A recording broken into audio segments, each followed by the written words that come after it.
Hello, everybody. Welcome back to the Reds Rundown podcast, hosted by two lifelong Reds fans and journalists. I'm Rob. He's Joe. And we thank you for taking the time to join us today. Joe, it's been a rough week for Cincinnati. We're not even going to go into the Bengals. But other than that, how was your weekend? It's good. College football's going awesome. A lot of upsets and cool things happening there. Fantasy football's going awesome. And, I think we can talk about the Reds here for a good while, and that'll be good for the mood too. Yeah, I was gonna say it may actually be healing for Joe and I at this point, based on all the different Cincinnati emotions that we are having right now, which is anger, frustration, confusion, and maybe a slight bit of hope. The question of the day, Joe, revolves around the biggest news that we will go over probably all year, potentially, since we've even started this podcast, at least. Who will be the next Cincinnati Reds manager? Let us know in the comments below, because David Bell got fired. If you did not know, after Sunday's game, the Reds parted ways with David Bell, leaving Freddie Benavides 5 games to manage the Cincinnati Reds in 2024. A huge surprise, and we will dive into that very much more in depth here shortly. So, make sure to like and subscribe and all that stuff so that you can see our opinions as the rest of the offseason will unfold here for the Reds. But let's hop into it here, Joe. We're going to break down games against the Atlanta Braves and the Pittsburgh Pirates first. It was a 6-5 victory on the homestand for the Reds to start things off. Home runs by Michael Harris and Matt Olson were not enough, as the Reds were able to claw their way back from a 5-1 deficit and were able to come out on top with a big home run by Spencer Steer in the 7th, and Emilio Pagan and Alexis Diaz shutting it down after, unfortunately, the other big news, I should say, for the week, Brandon Williamson is going to have to get Tommy John, it looks like. A huge disappointment for him. He had been nothing but solid for the Reds since he's been called up. Really, really sad to see that for him. We move on, though. After that win, it was, unfortunately, a few losses in a row. A game that I went to on Wednesday for Bark in the Park, Joe. And it started off not too bad. Jacob Junis was dealing. 6 strikeouts. Looked like he had full control. But the problem was the Reds were also not getting it done. Tony Santillan comes in. Between him and my favorite, Justin Wilson, the game got blown open very, very quickly in the 7th and 8th innings. The Reds could not hang on, and they would go on to lose 7-1, unfortunately. Then the Thursday game would be even worse. It was a home run and just absolute domination against the Cincinnati Reds by the Atlanta Braves, 15-3. Chris Sale, potential, seemingly likely Cy Young Award winner, would go on 5 innings, 2 earned runs, 6 strikeouts. Julian Aguilar, who was just, as of the recording of this, put on the 15-day disabled list, ending his season, who tried to just basically be a firefighter, put out the fires all season, Joe, for us once he came up. Gave up 7 runs in his worst start. And then the other young guys, Lee Brandt, sadly coming in 4 innings, giving up 10 hits, 7 runs. It was just an ugly, ugly game for the Cincinnati Reds. But they wouldn't let that deter them. For their last weekend series, the Pittsburgh Pirates would come in and the Reds would win 8-3. Nick Martinez pitching in his second to last start. 9 strikeouts, no earned runs given up. Only 2 hits. Lowered his ERA to a 3.22. You take out some of those bad early starts for him, Joe, and this man might have had a 2 ERA, basically. But he'd get some help here. Tyler Stevenson having himself a game. Indy with a mammoth home run as well, and the Reds would take the 8-0 lead. And Brent Suter would give up a run, and then Alan Busnitz would do so as well. Second game of the series here on Saturday, Elly De La Cruz would hit a mammoth shot into right field to give the Reds the lead. Rhett Lauder, in his second to last start of the season as well, would go on to only give up 0 runs, 5 hits, 2 walks, 4 strikeouts, lowering his ERA to a 1.4 in his first 5 games. As I said before, Ellie with the big home run, Ty France with a home run as well, even further than Ellie De La Cruz's, if you can believe that. Busnitz giving up the only run in the 9th inning. Then the last game of the homestand for the Reds. They would lose 2-0 in a duel between Paul Skeens and Hunter Green in his first game back. They'd only let him go 3 innings. He gave up 1 run. Fernando Cruz would give up a run as well. The rest of the bullpen would do their jobs. And the Reds were unable to get to Skeens in his 5 innings with 9 strikeouts, only 2 hits given up. And that vaunted Pittsburgh Pirates bullpen would close it down. The Reds would finish 3-3 for the week, Joe. And at this point, it does not matter too much record-wise, to be completely honest with you. 76-81 is where we stand right now. The Reds would have to win out to go at least 500 for the season. They do have 2 games against Cleveland and then 3 against Chicago, which we will jump into shortly. But, as we said, after the Sunday game, after that loss, David Bell was fired, was kicked out, Joe. And I think you and I had some very interesting, surprising, I don't know, we were both, I think, shocked is the word I would put, as it happened late Sunday night, too. We haven't gotten much information as to what happened and why now, but I wanted to get your thoughts. Just give us your initial thoughts here first, Joe, on David Bell's, being let go. He wasn't the only issue with the organization. We've talked about that a lot this season. The front office hamstrings them, whether they have a budget or not. They hamstring what a manager can do. I disagreed with a lot of his decisions over the years. I think if he was the managers of, say, the Yankees, a big market club, and had all the resources, he might be a guy who could win a World Series with them. This is just not the right fit for him. I think players manager, that's really good. It goes to a point, but I think there was a lack of accountability that Nick Krall mentioned or alluded to, I guess you could say, in the press conference. And, thankful for his time here. By all accounts, he's a very nice person. Just didn't win enough games, but I think more the reason why he got fired is what Nick Krall said in the press conference as well, is too many young guys took steps back. And yes, we're very thankful Ellie had a good season, the only shortstop in history to have 25 home runs and 65 stolen bases in a season. And a pretty good season for him. But other than that, there were so many players who took steps backward and didn't get to that next step of development in order to help us get to that next step as a team. And that's why he was fired. So I think even if the Reds had missed the playoffs and Will Benson didn't have a terrible year, and Spencer Steer played a little bit better, and some of these other guys that had such good 2023 seasons played better, I think David Bell might actually be kept. But I think the straw that broke the camel's back was just they gave him this contract after a lot of the young guys came up and were playing well. They ended up firing him after all these guys didn't play well this season, other than starting pitchers and Ellie De La Cruz. And that's something that is an unfortunate part of the business. But I think it's the right call. I don't think that, like I said, he's not the only problem. But with the hamstrings we have on this organization, on this town, as we're finding with the Bengals too, you got to try to find a diamond in the rough, a manager who can really get the most out of every lineup, and he just wasn't the guy. So wishing him the best. I had my heated arguments about him. I had my bad times with him, but that's what it came down to. The young team didn't take the step forward. They didn't make the playoffs, but more so that young players didn't step up, and puts us in a position now where we are in a questionable state. So I agree with what Nick Krall said, as much as I think that the front office might be an issue too. Yeah, so I will say, and I put it out there on Twitter, I even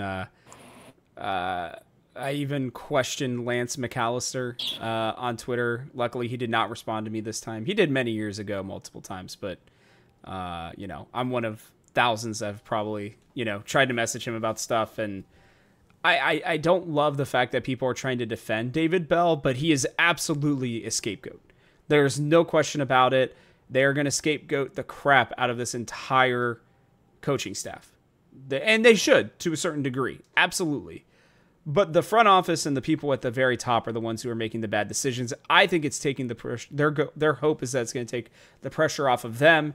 And I worry now at this point that they're going to try to make a flashy signing instead of a good signing. And so we'll have to figure out what that looks like. We'll talk about that here in a minute. But Joe, I was shocked. I mean, I was laying in bed.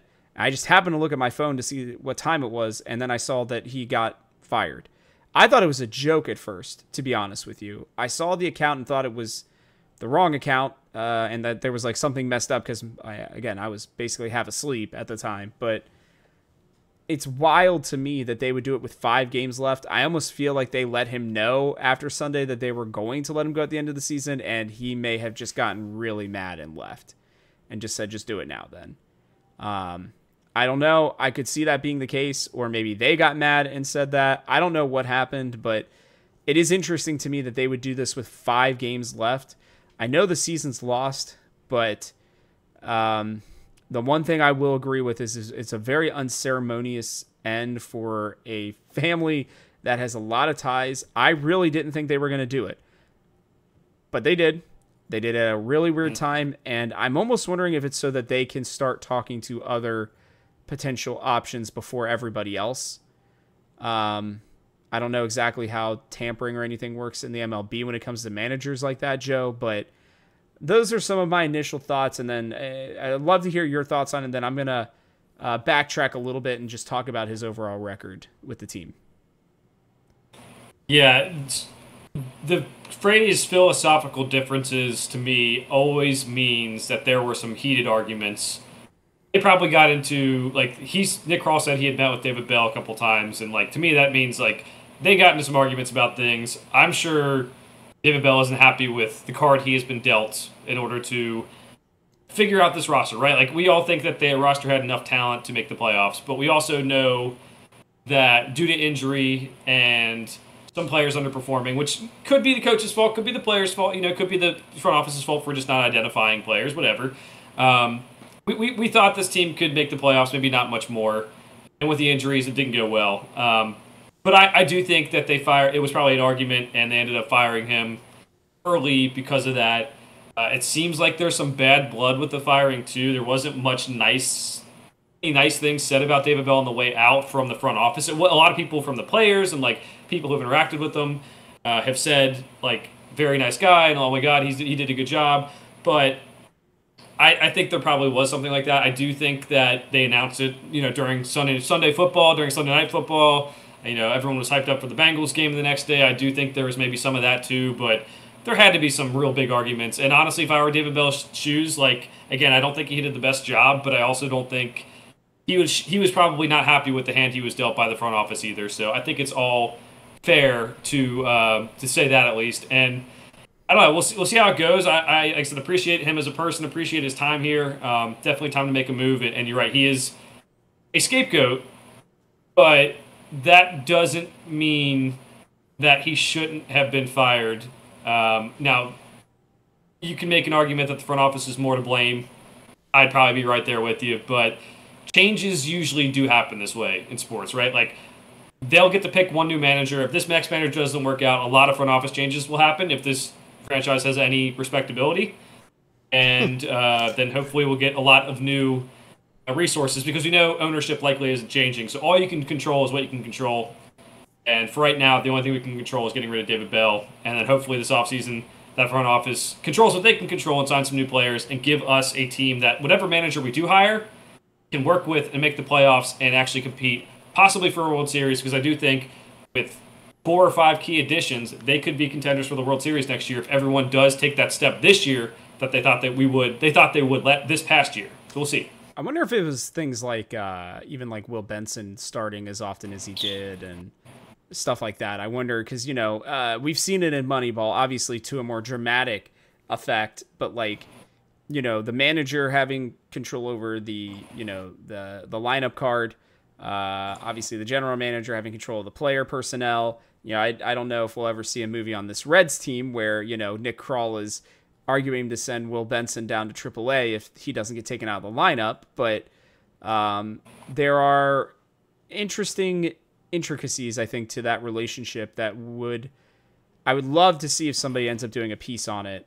Somebody who's a little bit more in with the Reds than somebody like you or I. But I would love to know maybe what the internal I guess conversations look like, because like you said, I mean, people like Tyler Stevenson, and I think even Hunter Green came out and said something too. I know Tyler Stevenson did, but he said that, that he definitely kept us accountable. And I just, this new manager is going to come in, I would say, if nothing else, Joe, with a fresh look at this team. And I think that could be enough to just help maybe shake things up in the lineup, make things look a little bit better, right? Just in terms of like just having a different opinion. Unless if, of course, they go with somebody internal. So we'll talk about that in a minute as well. I do want to go over his record. It is interesting, Joe. In 865 games, he went 409 and 456 for a 47% win rate. He had a winning record in 3 of the 6 years that he coached. That second year, of course, sadly being the 2020 year where things were cut short. He 0-2 in the playoffs. Obviously, that Atlanta series was disappointing to say the least, but he never finished higher than second in the NL Central, and he only had one really bad year, which was 2022, where they went 62 and 100. But every other year he was hovering right around 500, and I think that's sadly where I think, for me at least, when you look back at everything, I just don't know that he was ever going to make them that much better. Like, even this year, I think 85 wins might have slipped their way into the playoffs at most, but it just felt like he could keep them in the, middle ground, but never push them to the next level. And there's something to be said about that. There's something to have those types of managers that can lead you out of a bad time, but they can't take you to that next level, right? Now you've got some pieces, and you're going to want to go find somebody who can take you to that next level with the talent that they do have. Because let's be completely honest, Joe, when everybody's healthy, this team is formidable. They are. I think Ellie De La Cruz taking the next step shows that. I still think they're going to have a logjam in the middle infield. But it makes me wonder how many changes are going to be made also in terms of the players. And my last thing that I'll posit to you as well here, Joe, is now you got to wonder about the rest of the coaching staff. I love Colin Cowgill. I think he could stay, and I would be okay with it. I love Derek Johnson, at least for the starting pitchers, I think specifically. I wouldn't hate it if they kept him, even if it wasn't as the main coach, as maybe like an advisor role or something like that, right? But with a new manager as well, how many people is he really going to keep? Is Freddie Benavidez going to get to make it through his third manager as the Reds bench coach, right? Like, there's a lot of different, I think, steps that are going to be taken here, and it all starts with who they get next. But where are you at with the rest of this coaching staff and with the rest of the players now that Nick Krall has dropped the first mic, right? Like, he has dropped the first bit of information on us by firing Bell, and it seems like he's ready to make changes, maybe even full sail. I think they're all probably gone. Derek Johnson has the best chance of sticking around. He's done some decent work with the pitchers, especially given our ballpark, and that needs to be noted. As much as there are some pitchers still with issues, maybe some injuries, I think he's done a solid job. Not the greatest, not the worst, but I think he's done okay. I think everyone else is gone. I think they really do want more of a clean house with everyone else. Nick Krall in his press conference mentioned, we've been good stealing bases, but we've also been sloppy on the base path, so I think Cowgill's gone. I think everyone else might be gone. Their hitting obviously didn't go well this year, so maybe Derek Johnson stays around as the pitching coach. Maybe he wants a fresh start too, because I'm sure it's infuriating to have to go through these times and everything. But he has done a good job with like Hunter Green and Nick Lodolo and Andrew Abbott when healthy. So that's my going thing. I'm with you. I don't like, a new manager needs to make the team better. I'm not sure David Bell ever did that. I'm not saying he did a bad job. I do think there's only maybe 6 to 7 tops managers in Major League Baseball every year that really do make a difference and know what they're doing and have a good clubhouse that like comes together and they make the right decisions. It's a hard job. That's why a lot of people get fired. If you don't add value, that's why you get fired after a couple of years. And there's a lot of guys who hang onto their jobs who just kind of hang around and just don't get more out of the roster. And I'm excited to see who they will bring in, and specifically, Rob, because you mentioned the coaching staff. who they bring in to make these hitters better, like hitting coach, who they bring in to add value to this team, because it didn't seem like there was a lot of added value for this team other than maybe Derek Johnson. You can make an argument for Cowgill, but I don't think that Krall believes that based on his comments. Well, and that is what will make it interesting, and I think we'll be taking a very, I think, in-depth look at every coaching signing from here on out, because I think we're at the point now where that every signing, at least at the major positions, is going to make a difference. What are they going to try to teach these guys, right? Because again, this is the off season. It's going to be starting here literally in less than a week, 5 days, right? 6 days. So when that starts, you need to start implementing those programs now. You give the guys maybe a couple weeks off at most, but then they're down there, they're training, they're having to relearn everything potentially. So that's a lot, and it's going to be something that you want to have in place sooner rather than later, at least in my opinion, so that you can have that opportunity to make those changes, find the right ball players. Like it really all does change with this managerial and coaching turnover that you and I are both expecting, and I just really hope they do it right. That's all I care about, just at least. And we'll dive into the managers here next, Joe, after your next comments. But I just think, or potential managers, but there's going to be a lot that is going to be determined here just by who they hire. And even the style that the team plays, right? The way the clubhouse is managed, things will change. And I'm very intrigued to see what kind of style this Reds team is going to have moving forward, and even what types of players they want, because the manager does have some influence on who is brought in, who's drafted, all that kind of stuff. They at least talk to them about it, and well, it's going to be interesting, I think, to say the least. So any final comments there, Joe, before we move on to potential options for our Cincinnati Reds? Yeah, I got nothing else. Let's get to it. Let's do it. All right. I have a couple of names. The first name that came out from Bob Nightingale, and one that you and I think, thought of instantly, was Skip Schumacher. Current manager for the Marlins, has already been told that he is going to be fired at the end of the season.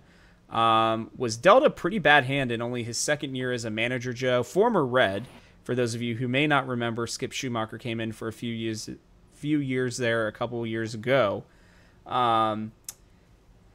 He's at the top, I think, it sounds like, according to Bob Nightingale. Other options that I had here for us to discuss: David Ross, Joe Girardi, even though he turned the Reds down at one point. He is jobless right now after leading the Phillies for a few years. Aaron Boone, if the Yankees fire him, I think he would gladly come back to Cincinnati to manage. Scott Servais, the former Mariners manager, is one that I had seen recently. And then you have some other internal options that I saw being posted by Cincinnati.com. Freddie Benavidez being one of them. Colin Cowgill was one that they mentioned as well. And then Barry Larkin as the other one. So I don't know how you want to go about this, Joe. I don't know if you want to go by person or group them together or whatever you would like to look at. But where would you like to start with this conversation? I think we can go person by person, then I'll have a couple extra at the end here that we can talk about too. Skip Schumacher scares me, Rob. I think he could be a good manager here. He had the good season in 2023, which is his first year as a manager. They won 83 games in Miami. Miami doesn't have the most talent, but that's why everyone was so ready for this season. This season didn't go as planned. There was a lot of injuries to the pitchers. But I kind of see with some of the regression from their players, I kind of see a little bit of David Bell in that. I don't know if we want to bring in someone who, A, has never won anything, and B, hasn't shown he can develop players yet, just because, more than anything, he just has only been around for 2 years. We don't know how well he can develop players moving forward.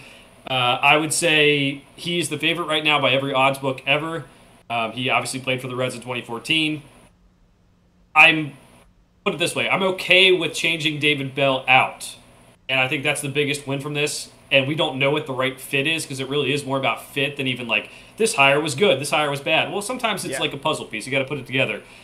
But there are things that scare me probably more than ease my mind just because of how young he is as manager and how things went this year for the Marlins despite their injuries. Yeah, I got to agree with you. Skip Schumacher, I think he would bring an interesting fire to the Reds, even more so than I think David Bell does, but it does feel like another David Bell signing. Like, it feels like the same kind of guy, unless if he is just much better analytically than I realize, or he can bring something that I missed. If you're a Miami Marlins fan, you happen to be watching this, you can let us know if we're missing something with Skip, but I know he's got a great baseball mind. That's the reason why he got hired basically as soon as he retired, but he's just, yeah, it's like choosing between youth and taking a chance, and it's been working for a lot of guys, right? Like, they're finding diamonds in the rough, like the Brian Snickers and stuff like that, people who maybe you wouldn't expect. But Schumacher to me is, I don't know. He's like a middle tier guy for me. I wouldn't hate it, but I wouldn't love that signing either. I think I would love it depending on who else he brings with him. I guess I'd put it that way. So that's where I look at it with him. Let's move on then to David Ross, Joe. I'll start this one. David Ross intrigues me. I will give him that. I think he got the short end of the stick with Chicago. I don't think he was nearly as bad as they thought, and I understand getting Craig Counsell is huge. He is one of the better managers in baseball, so you kind of have to give that a chance. He'd actually be probably near the top of my list, Joe. I think he's really smart. He's always been, like, even when he was here in Cincinnati, there were talks of him being a manager one day. I think he managed that Cubs team pretty well, especially given all the weird decisions that front office was and has been making, to be honest with you. When you're starting Patrick Wisdom multiple years in a row, it makes me wonder. I know he's been pretty solid, but I don't know. Not a building block for the future when you're trying to rebuild. Then they got rid of him. He intrigues me a lot, honestly. I like the idea specifically of catchers as managers. I think they can see both sides of the ball very easily. He's able to talk with both the pitchers and the hitters, I think, and have a good understanding of where things are at with them. And he seems like a guy who's willing to make cutthroat decisions to win. Out of all the ones you've already mentioned, he is my favorite. I'll make it clear, though, I don't think there's an A higher here. I don't, like, there's not a guy who has obviously proven he is good in all these situations that we're putting out them as a Reds manager. But I like him a lot. I think he did a good job with the Cubs. He was there during a tumultuous time. Joe Madden left, and then he came in. And there was, like, Javi Baez was just hitting the tank, and, like, that was such a key player on the World Series team. Mm-hmm. But a lot of those guys were kind of aging out, and they were starting to get rid of them. The thing that I think impressed me the most with him, and part of it was, like, working with the front office to get the players to do this, but it started off where their hitting was not very good the first couple of years he was there, but it really improved by the end. And I think that's something we obviously need right now. We need the batting averages to go up. We kind of have the pitchers, I wouldn't say figured out totally, but we have pitchers who have shown progress. But by the time 2023 came around, they were really moving upwards in terms of their batting average. And after that, I mean, COVID year 2020, they had some bad years 2 years in a row, but they got better every year, and then they got to a point 83 wins with the Cubs roster last year. I think we would all say is a good job. Not like the greatest job, but a good job with what they had. And, I think it's good. He probably has a fire under him to go beat the Cubs, have, like, some division pride, which would be good, as we talked about a record earlier this year about how bad it is against the division. I think that'd be good. I do like what you said about him being a catcher as well. They often make good managers. If they hire him, it'll be like a B. Like, someone did fire him. He did get the short end of the stick in Chicago. Is it necessarily a home run? No, but we do know he's the player's manager, but he can also have that accountability that it seems like David Bell lacked. So, like I said, out of the candidates that we've listed so far, I like him the best. Okay, I'm interested to see which ones you have left over. I didn't list all of them. This was mostly just a quick list for us to get started because I knew you'd come with some extra ones, and I've even thought of different ones since then. But we'll move on to Joe Girardi. Look, he's done it in two big markets. It would be interesting to have a big market manager in Cincinnati. That being said, he's also been held up by big market players. He's had success. He's obviously won a World Series. I believe, right? He was the 2009 manager with the Yankees, if I remember correctly, right? Okay. Also a former catcher. So Girardi's an interesting one to me. He'd be a big name, and I could see the Reds wanting to go for a bigger name. That's why I have him listed here. I don't know if he's necessarily looking to coach all that much anymore, but he is an interesting candidate and maybe one the Reds could go after. Yeah, I think the thing he has going for him is he's won a World Series. The problem, and I think that has to be put into context too. He was with New York, and when he won that World Series, it was his second year as manager for the Yankees. The Yankees stopped spending as much as they usually do after that World Series. It was much like a Hank Steinbrenner, like we can't afford it type of thing, or maybe they just didn't want to. But those Yankees teams weren't as money heavy as some of the teams in the early 2000s. And as we know, a lot of the star players went away. It wasn't the same. But he was in a big market, and they did spend more money than most other teams. And that is something to note. He has one pennant, one World Series. When you have 13 years in two of the biggest markets in sports, and like the Phillies did spend that money when he was there. He only won 82 and 80 his first year, and then 22 and 29 before he got fired.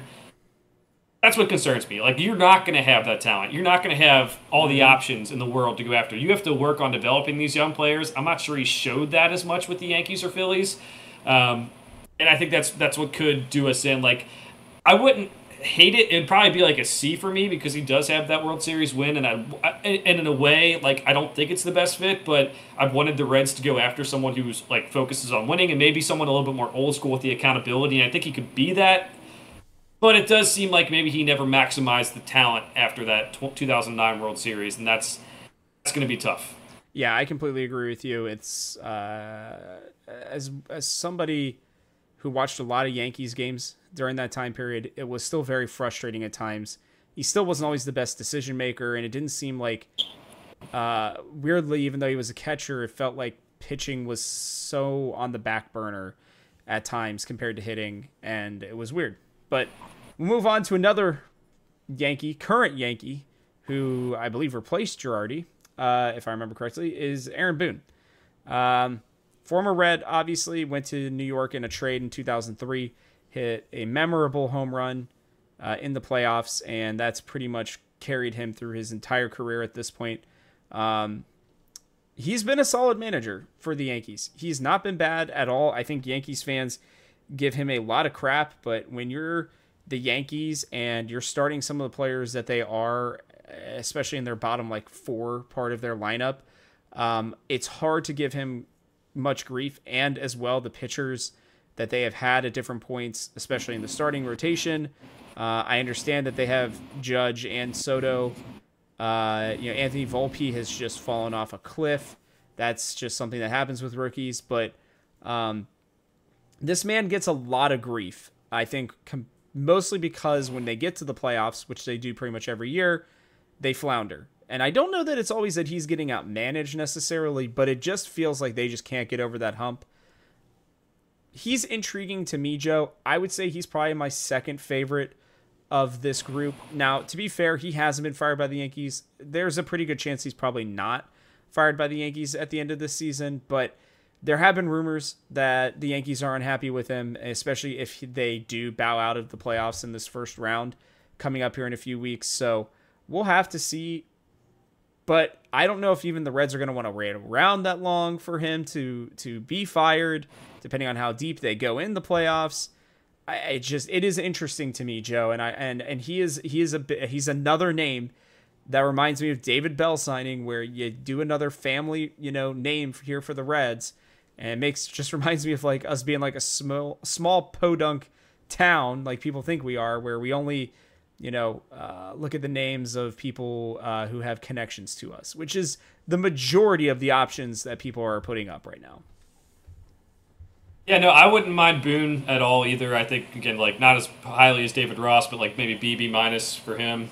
It would be good, I think, in the sense that I do think he has some old school tendencies while understanding the new age of baseball. And he's only missed the playoffs one time. It was last year. And same thing with Girardi. Like, I don't think these teams are that good. These Yankees teams collectively, they're just not what they used to be with their spending. It's not like he's managing the Dodgers or something like that. It's totally different. Their pitching staff hasn't been the same, and that's what I think costs them, especially in the playoffs, a lot of times. If not, the Astros cheating sometimes. But That too. I think he could work here. I think he understands the market. He loves Cincinnati. He's talked about them before. Probably not going to be available. Probably not going to take the job because of that. Probably one of those guys who will stick it out. I could see him being happier in Cincinnati, where he doesn't have to deal with the media questioning every single decision. While we do question some of his, manager's decisions here, it's not as big of a deal as it is in New York. I think the only thing that happens here is like the Yankees do something really stupid and fire him, and then he takes the job. But you're right. By that point, we might hire a manager. It's not super important to get a manager right away in baseball. There's nothing to plan for. There's not like you have to do free agency together at a certain time. In December, if we don't have a manager, that might be an issue. But we have a couple months here, so you could wait it out. But I don't really see him leaving the job unless he's fired, and I don't know what it's going to take to get him fired, because I do think he's done a pretty good job this year. 92-64 with some of the arms they have. I mean, that's pretty good. That's what I'm saying. I don't think it's likely, but there have been rumors. I threw him on here because of that. Last one that I have on this list officially, and then I want to quickly go over the 3 internal guys that I mentioned from Cincinnati.com. Scott Servais, look, he's solid. Don't get me wrong, but I think he is very much David Bell. Very average to above average at best. At times, he makes okay decisions. They never really have been able to hit under him. He's done an okay job with the pitching when he was with Seattle, to be clear. I don't mind his mindset. I think he's an okay manager for sure. But if this Reds team is looking to do more than just be an 85, 86 win team that scrapes into the playoffs every once in a while, I don't know that he's the right choice for that. I like Scott Servais. I think he's a good manager. I don't think the Mariners gave him a lot of talent, and he usually outperformed expectations, in my opinion, for what he did. Firing him this year was pretty crazy, I felt like. 64-64 record. The pitching is awesome there, like you mentioned. The hitting isn't that great. Can he hire someone to, if you do hire him, you'd have to have a hitting coach who knows what he's doing. Not that anyone wouldn't want that anyway, whether it was a guy who was a hitting focused manager or not. But you're right, that is part of the thing. But I think he got a bad rap in Seattle. I really do think he shouldn't have been fired. And the Seattle's doing fine now or whatever. That's whatever. But Servais is a really good manager, and I think he understands the game. I think his talents just don't mesh with what we need all the way. If we did hire him, it'd be like a B minus. Like, okay, like he had some decent teams there. Only made one postseason, which is kind of not good. But again, I don't know. Like, this is the front office that traded for Eugenio Suarez, and he wasn't playing that well. Like, he was supposed to be a key part of their lineup and didn't play that well. There was tons of guys who just didn't live up to expectations as hitters, and I think that hurt him. But yeah, if Servais is in Cincinnati, again, B minus C. It's happier that we made the move away from David Ross. David Bell, as we're talking about David Ross too. But yeah, Servais could be okay here. It might just be the right fit that we just don't see, but I don't necessarily see the perfect fit there either. Okay. Yeah, I don't know that I don't know. He just whelms me, I guess is the best way I would put it. Not under or overwhelms, just whelms me. I don't know that I'd love to be wrong, and I think he is going to be a much more targeted person for the Reds than people realize. I will put that out there too. I don't think you understand that, he did get the short end of the stick in Seattle. I think that they made a very weird decision to fire him at a very weird time. I wouldn't be against him coming here for sure, but he's probably my second or third option right now, at least of this list. Let's just group the internal guys real quickly, Joe. If they hire Freddie Benavidez, Barry Larkin, or Colin Cowgill as suggested by Cincinnati.com, I will lose my mind. There is no reason any of them should. Freddie Benavidez already got passed over. He is not going to change anything. I don't even love him necessarily as a bench coach. I think he's okay. Obviously, he's been good enough to survive 2 terms, basically, along with Derek Johnson, with different managers with the Reds. I don't even think that he should be brought back as the bench coach. I think they need a full change. I know people like Freddie Benavidez. He's a good coach. But I don't want to see him as a manager. I just can't handle it. Colin Cowgill would be funny, I think, at most. I think I'd just laugh, unless if he's got something completely unexpected under his belt. Maybe he has pulled something out that I never expected. I mean, I didn't expect him to be as good of a running and first base coach as he's been for the Reds. But I just can't see that one. And then my last one, if they hire Barry Larkin, man, I don't know what I'm going to do. This team is too obsessed with him at that point, and he will go from being a hometown hero to being a hometown zero, I think, even faster than his broadcasting career. So I lumped all them together. Where are you at with this? And then I think we can move on to your options. Yeah, no internal hires, no Joey Votto. Let's not even start with this. This is not what we need right now. Like I said, Derek Johnson's the only one who can stick around, not as the manager. I don't want to go down that route. No. If they do it, again, it's good they made the change. I will not be happy with the hire. I will give him my full attention to see if he can maybe be a good manager, but I would rather go in a different direction right now. So I'm totally against inside hires. It seems like they're probably not going to do that based on Skip Schumacher being the top candidate by such crazy odds. It's 2-1 that he's the Reds' next manager, which is crazy. Not know that. But I don't think they're going to go inside hire. They do seem like they want to change, and it's hard to make the coaching staff the scapegoat if you're going to keep part of the coaching staff around. So I think they're going to go somewhere else. I agree. Now, who are your options? Because he's not shown these to me yet, so I'm really intrigued to see who you have here. All right, we got Will Venable. He is with the Rangers, newly like a younger head coach or younger manager candidate. Problem with him is they were good last year. This year, the Rangers fell on their face after winning the World Series, so there's kind of that. Terry Francona, some connections to the Reds. He played for the Reds in 1987. Now, his thing, I think he is good in a fresh start. Like, he took the job with the Red Sox in 2004 and won the World Series immediately. And then he won again 3 years later in 2007. So the problem with him is he has health issues. The Guardians went with a new direction. The Guardians look really good this year after they let him go. Or he resigned, sorry. So I don't know if his health is good. I don't know if he'd want to do it. I do think that having his same way, he's like got knowledge of the analytics because he worked in Boston. He also has that old school player mentality. He played for the Reds. That'd be cool to see. And he's shown he can win big. Obviously, he had a bigger payroll with the Red Sox. But he did pretty well with the Guardians. I know a lot of Guardians fans don't like him, but I think he did okay. And then there's Gabe Kapler.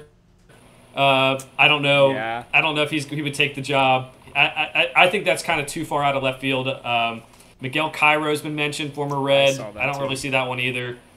And then I would say Brad Ausmus, a guy who has been looked over the last several years, former manager of the Tigers and Angels. Let's be honest, he did good in his first year with the Tigers back in 2014. But let's not act like either of those teams have had either elite talent at several positions, or if they did have elite talent, like you say, they have Mike Trout in Los Angeles. Let's not act like anyone's won there during Mike Trout's whole career. So I would not pin the blame on any one manager during that time. So those were just some other names. I think out of those names, Rob, just to kind of make it more concise, because I know we've been recording for a while, I do think that Terry Francona would be the most exciting for me personally. I do want a proven winner. I do want someone who can understand new baseball and old baseball, a guy who is a player's manager. Anyone from the Red Sox years will tell you that. He broke some curses. We as the Reds have a curse. We haven't won a playoff series since 1995. 30 years coming up this year. I worry about his age, and I worry about his health. But out of that second list, I would say he's probably my favorite. Oh, man, I would love Terry Francona, personally. I just worry about his health. If he's just having such issues to where he literally had to step down, there was just no other way. I worry that the Reds specifically would be the end of him. Not to be too morbid, but the way that things are going in this town, I don't know especially because I'm pretty sure most of these are heart-related problems. So, what I will say is I don't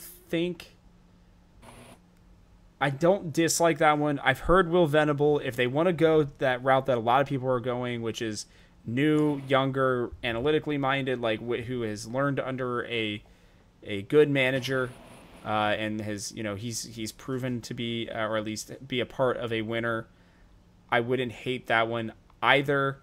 Miguel Cairo interests me just in the sense, not just because he's connected to the Reds, but I read a little bit about him. Apparently, he's actually done a pretty good job in his role, and I wouldn't hate that one all that much. So we will have to see, Joe. I could see those being all options that the Reds would look at. It is funny how many of these guys do have connections to the Reds.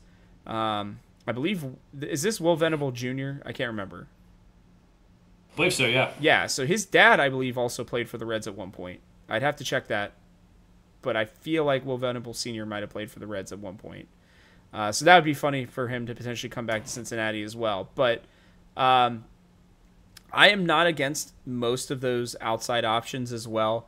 I'm going to ask you here, Joe, to give me your top 3 right now, based on the people that we've talked about. And then I think we'll close this one up real quick with the last 5 games of the season. All right, so number 1, I'm going, I think, David Ross. I think the questions with him are less than the other candidates that are there. That includes everyone from Skip Schumacher, the favorite, to like Barry Larkin, who has no managerial experience and connected to the Reds. Number 2, I'll go Terry Francona. Worry about the health. I really do, but this is a contingency. If we're doing a wish list, we're saying he's healthy, he's ready to go. I would love him here. I love the winning pedigree. And then number 3, I'll go Scott Service. I think he got the bad rap in Seattle. The fit kind of concerns me.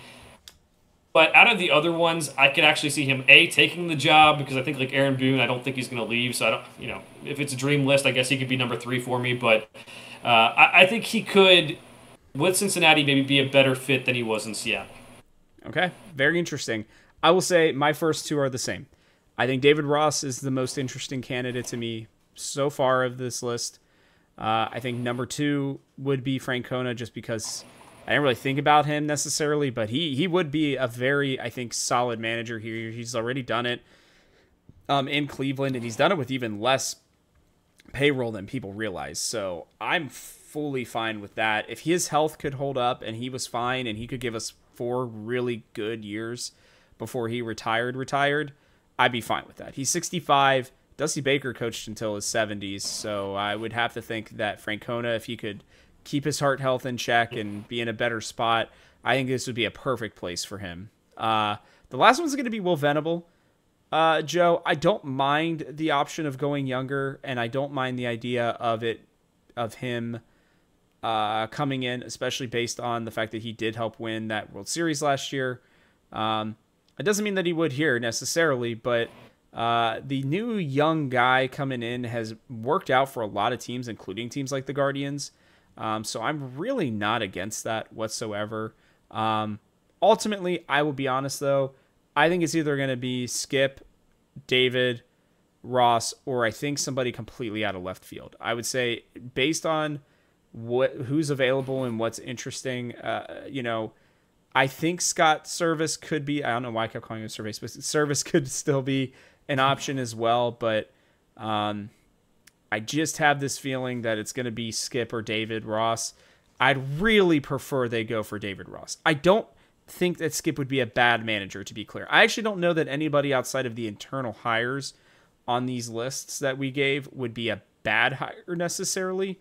I just don't know that they'd be a great one. I think Ross would Ross and Francona, I think, very clearly would be the best 2. Yeah, my dream would be Joe Madden, but he's 70 now, and I don't think he's going to get back into it. He also was the one who commented it was kind of very weird, the timing of the firing for David Bell, which is true, but if you're going to criticize the front office, they're probably not going to hire you. But a guy who got the most out of wherever he was, won the World Series with the Cubs, with the Rays, understood analytics, and knew how to maximize a roster because they never had more talent than some of the teams they played, and they made the World Series a couple times. So I think that's good. The one I mentioned that I'll just give a little bit more to, Gabe Kapler, just with the Giants, hasn't really gone well. It's not like the roster has been good either. I don't think the roster is championship caliber, but I don't know. I think some of the young guys, it's kind of the new trend. I don't mind it, but I also think it's kind of like one of those things where teams are kind of deep diving too far deep into that, and a lot of them aren't working out too. It's just the same. Like, it has to be the right fit, and it's got to be like there's no one way to do it. It's very different. And I think this team, we kind of had, David Bell being somewhat of a younger manager and a player's coach, so I think they might go somewhat different direction there, and I wouldn't blame them if they did for that case. That's a good point, too. We will have to see. We'll move on real quick, Joe. We got the Guardians for 2, Cubs for 3. Honestly, I'm not really concerned. They got Jacob Junis going up against, is it Tanner Beebe, right? Mm-hmm. Yeah, okay. To start it off, and then they did have Julian Aguilar going against Cantillo. I believe that's going to have to be somebody else. I have no idea who. They might just move up Nick Martinez at this point, since they'll have the 2 days off during the week. So we'll have to see.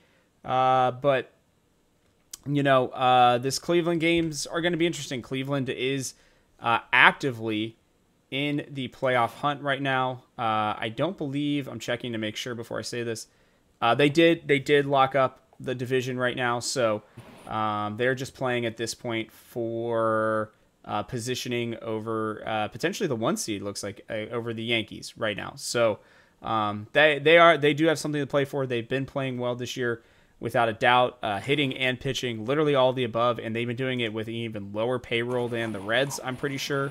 So we'll have to see here on this one. Since we're in Cleveland, Joe, I'm going to go 0-2. I think Junis will keep them in the first game, but and I think if it was a 3-game series, we'd find a way to win one. But I just don't, with you the morale after losing your manager and stuff. You're heading into a team that is still, like I said, in the hunt for that 1 seed. I just don't see it happening here with the Reds versus the Cleveland Guardians. I'll go 1-1. I do think whatever sport you're in, firing the manager does get some sort of result out of people a lot, or changing quarterbacks or changing people. It does somehow change up the mojo. This is a good team. Give props to Stephen Vogt for getting a lot out of them. Stephen Kwan was a guy to watch this year. He did get hurt, and that really derailed his progress, but he was hitting like 350 through the first couple months of the season. He was doing what Bobby Witt Jr. was doing before Bobby Witt Jr. was really living up to that hype earlier in this year.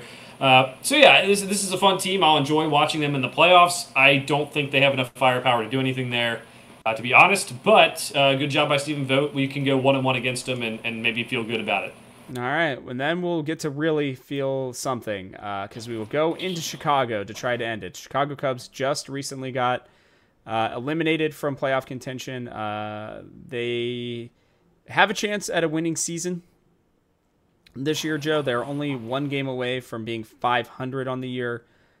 Craig Counsell, I think, has coached his butt off in the second half, especially with some of the players that are on this Chicago Cubs team and the way that they have been performing, and specifically their weird struggles in the division against teams like the Cincinnati Reds. Look, we've had Chicago's number this year. It always feels like we end the season like with them, or very close to ending the season against them, and it feels like we always play well. Neither team will have anything to really play for. I'm gonna weirdly just pick 2-1 here, Joe. I don't know what else to say other than it's just a gut feeling. You're gonna get Hunter Green in one of those starts, and you're gonna get Rhett Lauder in one of those starts. I think that they can win if either of them are pitching in these games, and I think if you kind of just keep Bellinger under control, you keep Seiya Suzuki, and you don't let Ian Happ do the Cincinnati curse. Just in the sense that he just hits the crap out of us for some reason. And then I think we're going to be okay. So I see us going 2-1 in this series. And ending the year, that would put us at, what? 1 second. Let me check. I'm bringing it up. 78 and 84. I'm going 1-2 in this one. positive of firing David Bell, team coming out firing maybe against the Indians, or excuse me, the Guardians, might wear off at this point. I think we can have Louder beat Hendricks as this current projected matchup for the second game of the series. But I think we'll end up losing to Tyone Amanaga. Amanaga is a lefty too, so I think that could cause some problems, even though Hunter Green's going against him. So I'm going to go 1-2 in that, and just 2-3 overall for the week, ending on a not so great note. Yeah, well, we both got them finishing at 78 and 84, so not great. If they find a way to win all 5, they'll finish at 500, which would be cool. I don't see it happening, but it could. It could. Maybe the Freddie Benavidez gets the best out of these players for the last 5 games, and then we're really scratching our heads at the Reds signing him this offseason. That would be awful. I'm going to be honest. Sorry, Freddie. You're a great guy, but just don't feel like you're the right choice. Either way, let us know what you guys think in the comments below. Joe, do you have any words of wisdom before we sign off here? No, there's only 2 managers who managed at least 5 to 7 seasons, I believe, who have losing records. Ryan Price, David Bell. Had to make the change. Just hopefully there are some more changes, because the fact that both owners that had losing records are in this era of the Reds, this ownership group, probably says something. So let's hope that that doesn't happen. Statistically, that shouldn't happen again. Let's hope not. Yeah, well, statistics have not been Cincinnati's friend in a long, long time, Joe. So we'll have to see how that works out. But I think that's going to wrap it up for us here on this one. So thanks, everybody. We'll see you one more time next week to discuss our overall thoughts on the season and what's going to happen heading into this offseason. So with that, guys, we'll catch you on the next one.